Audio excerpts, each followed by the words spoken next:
मी Kedar टाकाळकर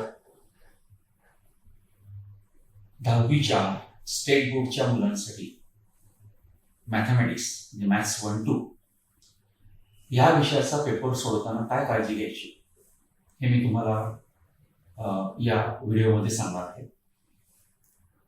maths 1 आणि maths 2 म्हणजे algebra आणि जॉमेट्री, बीजगणित भूमिती या दोन्ही विषयांबद्दलची माहिती. याच्यामध्ये कुठेही मी तुम्हाला कोणताही टॉपिक त्याचा अभ्यास या पद्धतीने करा असं मी सांगणार नाही, कारण या शेवटच्या स्टेजपर्यंत तुमचा अभ्यास हा करून झालेला असणार आहे. पण बोर्डामध्ये आपली उत्तरपत्रिका ही चांगली दिसावी, प्रेझेंटेशन चांगलं व्हावं, परीक्षकाला आपला पेपर आवडावा. गणित तर तुम्ही बरोबरच सोडवणार आहात, पण तरी सुद्धा पूर्ण मार्क मिळण्यासाठी प्रेझेंटेशन कसं करायचं याबद्दलची माहिती मी तुम्हाला या व्हिडिओमध्ये देणार आहे. तर चला बघूया आपण मॅथ्स 1-2 अल्जेब्रा जॉमेट्री या दोन्ही विषयांचे पेपराचं सादरीकरण म्हणजे प्रेझेंटेशन हे कसं करायचं त्याबद्दल. तुम्हाला माहिती आहे की तुम्हाला काही ऍक्टिव्हिटीज करायला दिलेल्या असतात, कृती. त्यामध्ये स्टेप्स दिलेले आहेत.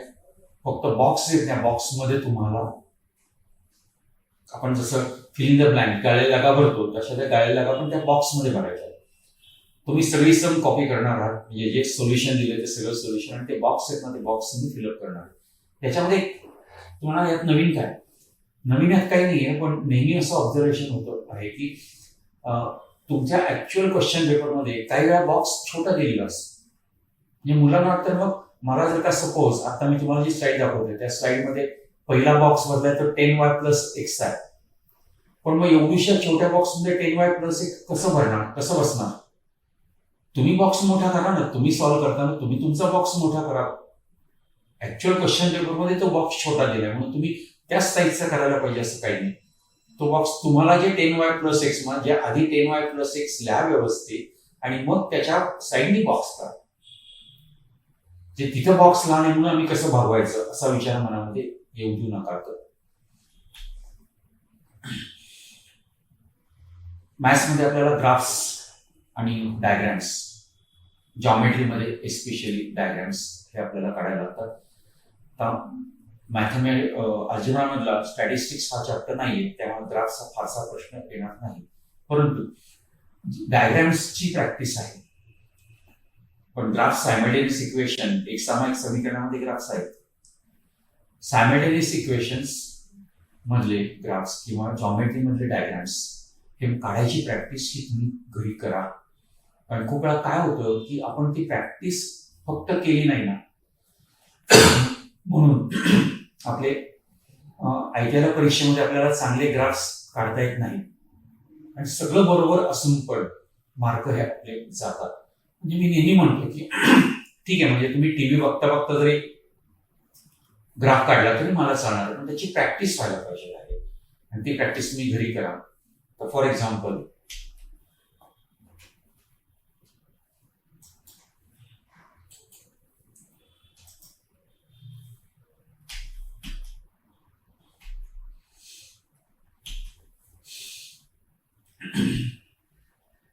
हा ग्राफ बघा, वरती स्केल प्रमाण हे व्यवस्थित लिहायचे, त्याला बॉक्स करायचा आहे प्रमाणाला. एक्स ऍक्सिस वाय ऍक्सिस हे सगळ्या साईडनी मिनिमम 6 to 7 +7 -7 पर्यंत एक्स ऍक्सिस वाय ऍक्सिस दोन्ही काढायचे आहे. तरी आता तुम्हाला मी हा जो ग्राफ दाखवतोय याच्यामध्ये एक गडबड आहे बघा, की आपण जो पॉइंट प्लॉट करतो ना, तर त्या प्रत्येक पॉइंटला त्याचे कोऑर्डिनेट्स, निर्देशक हे तिथे लिहायला पाहिजे.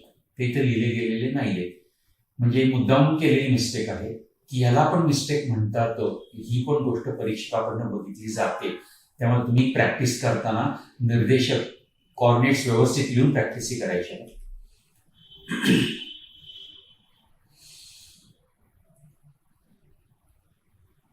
पाय डायग्राम कदाचित तुम्हाला जॉग्राफीमध्ये पण पाय डायग्रामचा प्रश्न असेल, तिथे याची मदत होईल. मिनिमम 4 ते 6 सेंटीमीटरची रेडियस त्रिज्या घेऊन हा पाय डायग्राम ड्रॉ करायचा आहे. हे तुम्हाला नाहीये आता सिलेबसमध्ये तुमच्या, म्हणजे ओमिटेड मध्ये आहे. पण असे डायग्राम काढताना एवढी क्लिअरिटी पाहिजे. कन्स्ट्रक्शन मॅथमॅटिक्समध्ये सायन्स म्हणजे चिन्ह, सांकेतिक चिन्ह, मॅथमॅटिक्स मधले चिन्ह किंवा इक्वेशन नंबर हे व्यवस्थित लिहायला पाहिजे. तर सायन्स म्हणजे आपण देअरफॉर, इज इक्वल टू, कधी कधी काय होतं की एक 5-7 स्टेप्सचं जर का संगणित असेल आणि पहिल्या स्टेपला आपण देअरफॉर पहिल्या 1-2 स्टेपला म्हणलं, पुढे मुलं म्हणतच नाही. असं का? प्रत्येक स्टेपला ते यायला पाहिजे ना. किंवा इज इक्वल टू असेल ते प्रत्येक स्टेपला यायला पाहिजे.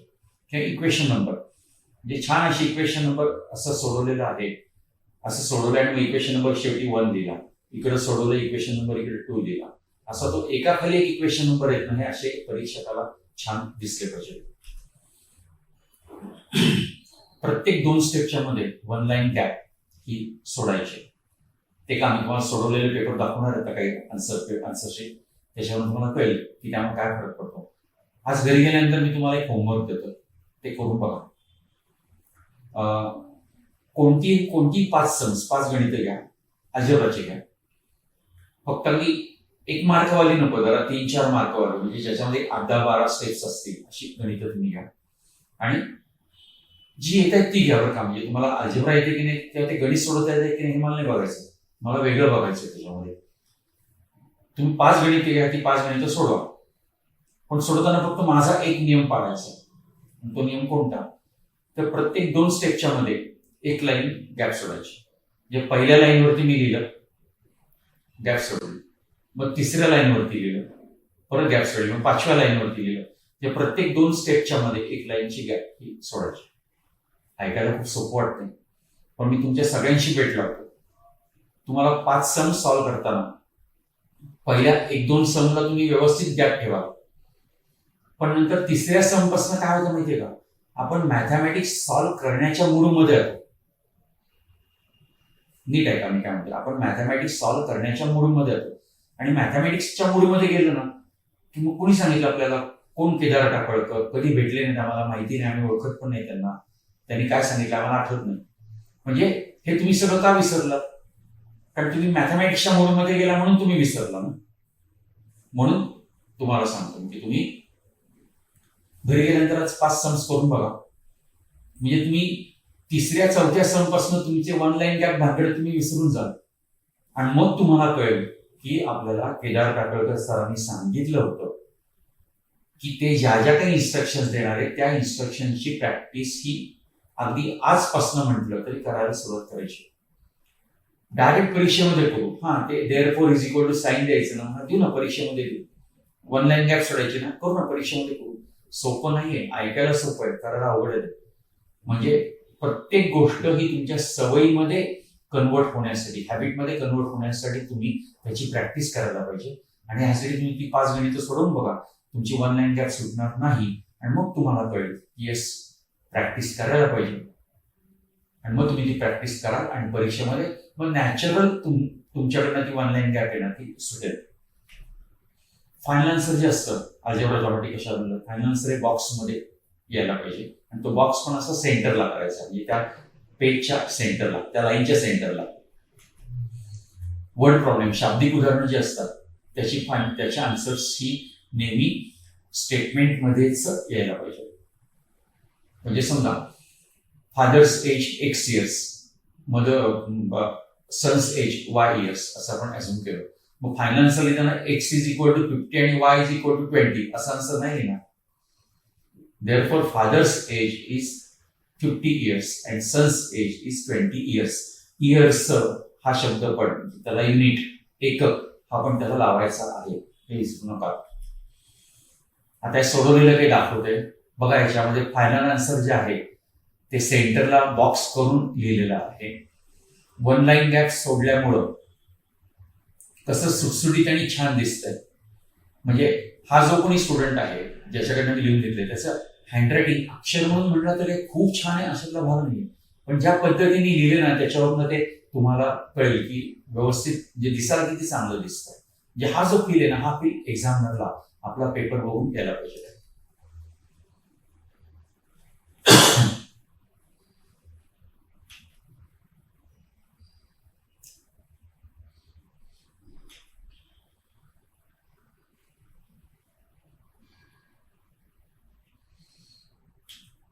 नीट ऑब्झर्व करा कसं सॉल्व्ह केलंय, गॅप कशी सोडलेली आहे.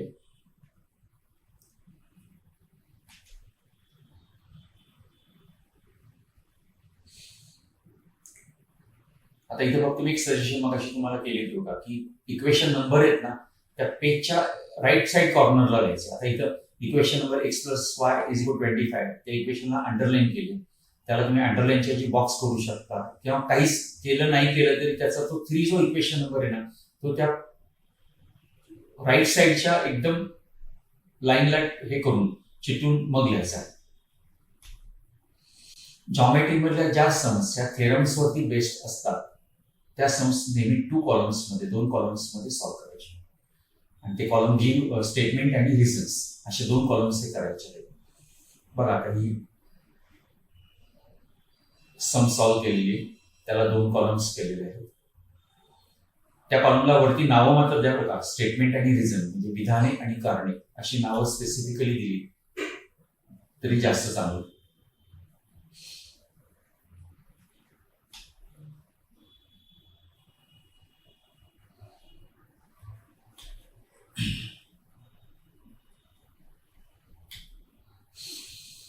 अल्जेब्रा किंवा जॉमेट्री दोन्ही ऍप्लिकेबल आहे, की उत्तर कसं लिहायचं.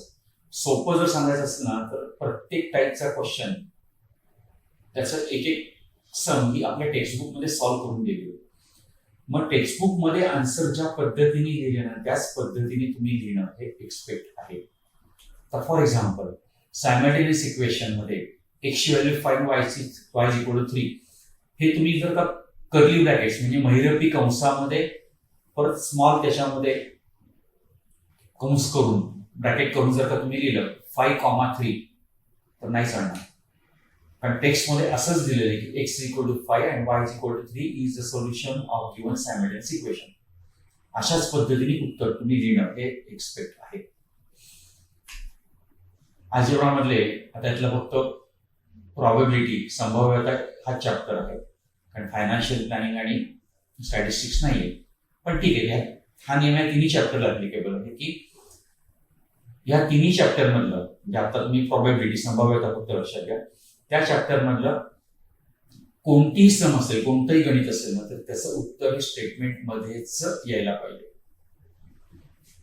म्हणजे समजा तुम्ही probability of A P of A = तुम्ही फॉर्म्युला लिहिणार, पण त्याचं उत्तर 5/6 असं समजा उत्तर असेल तर तसं उत्तर नुसतं लिहून नाही चालणार तुम्हाला. तुम्हाला therefore probability of getting so and so is 5/6 असं स्टेटमेंट मध्ये आन्सर हे कंपल्सरी तुम्हाला द्यायला पाहिजे. मॅथमॅटिक्स मधल्या सम सॉल्व्ह करताना म्हणजे क्वेश्चन पेपर मधल्या कोणती मेथड यूज करायची. टेक्स्टबुक मध्ये एक मेथड असेल, समजा शाळेतल्या टीचरने आणखी थोडंसं वेगळं काहीतरी चेंज करून शिकवलं असेल, ट्युशन क्लासमध्ये तुमच्या टीचरने वेगळं काहीतरी शिकवलं असेल. काही मुलं हुशार असतात, ते स्वतःची काहीतरी वेगळी पद्धत डेव्हलप करून सॉल्व्ह करतात, तसं असेल. डायजेस्ट तुम्ही वापरता गाईड, त्याच्यामध्ये रेडीमेड सोल्युशन देताना त्यात काहीतरी वेगळं आणखी स्टेप दिलेली. आपण काय करायचं बोर्डाच्या परीक्षेमध्ये नक्की कोणत्या मेथडने करायचं. पेपर चेक करताना एक्झामिनरला क्लिअर कट इन्स्ट्रक्शन असते की मुलांनी कोणत्याही पद्धतीने गणित सोडवलं तरी चालेल, फक्त तो ज्या पद्धतीने सोडवणार आहे त्या पद्धतीप्रमाणे सगळ्या स्टेप्स आलेल्या आहेत ना तेवढं फक्त एक्झामिनर चेक करतो. त्यामुळे तू एखादा मुलगा हुशार आहे त्यांनी स्वतःच्या काहीतरी मेथडने जरी सॉल्व्ह केलं तरी चालेल, काही प्रॉब्लेम नाही. शक्यतो मला विचारलं की तरी काय करावं, मी म्हणजे की टेक्स्चर मेथड ही वापरा, कारण टेक्स्चर मेथड प्रमाणे मॉडेल आन्सर तयार होतं. एक्झामिनरला मॉडेल आन्सर समोरून चेक करणे कधी सोपं पडतं, म्हणून त्यासाठी तुम्ही टेक्स्चर मेथड वापरून पेपर सॉल्व्ह करावा. हे सगळं मी तुम्हाला मॅथमॅटिक्स मॅथ्स 1 आणि 2 बद्दल सांगितलं. मला खात्री आहे की तुम्ही तुमच्या उत्तरपत्रिका मॅथमॅटिक्सच्या जेव्हा द्याल पेपर सोडवाल तर त्यावेळेला या सगळ्या इन्स्ट्रक्शन्स तुम्ही फॉलो करा. तर परत एकदा सगळ्यांना मनापासून शुभेच्छा. मी दिलेल्या सूचना फॉलो करा, तुम्हाला पेपर सगळे सोपे जातील आणि मार्क भरपूर मिळतील. त्यामुळे खूप मार्क मिळावे यासाठी तुम्हाला सगळ्यांना बेस्ट ऑफ लक. थँक्यू.